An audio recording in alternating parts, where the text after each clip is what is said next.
one of the things that I noticed when we were trying to do some of the trickier decisions that we've made as a board, these are things more about the language that we use, the choice of terms that we use, the way that we create an inclusive culture, the names that we use, for example, for our annual trivia game, which is one that entomologists loves to play at our annual meeting, or the names that we use for our common names, like the Better Common Name project that we launched last year.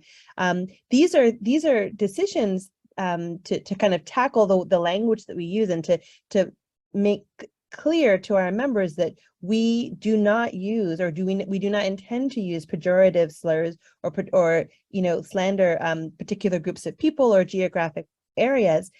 Those were decisions that kind of leadership had to make. Some decisions we involved a lot of member input and discussion, and I think it was really valuable to really make sure that everybody feels like they can be heard.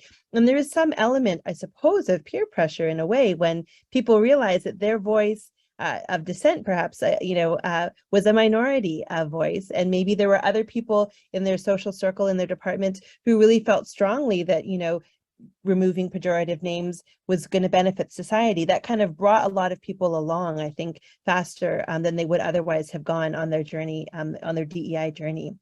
So I would say that in general, for entomology and for the Entomological Society of America, the work that we've done, much like what was cited for the AAAS, has really been kind of foundational to set clear expectations and create an inclusive atmosphere, both at our meetings and kind of throughout the year.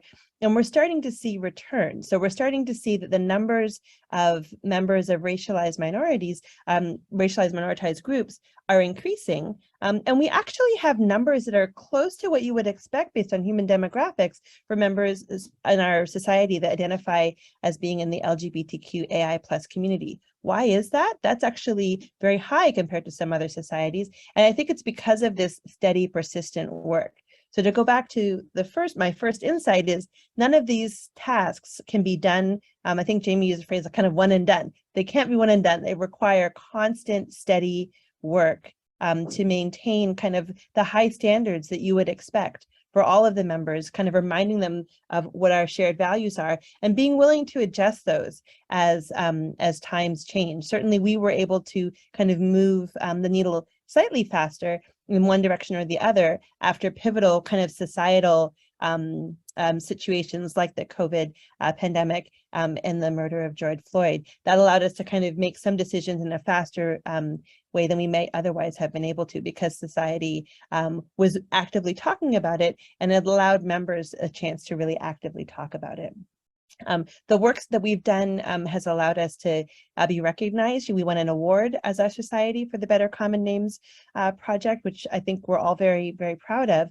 But it's really more than just the award. The award that we feel is probably not having our Roma colleagues have to hear pejorative slurs when describing an insect outbreak that's taking place in Eastern North America or what have you.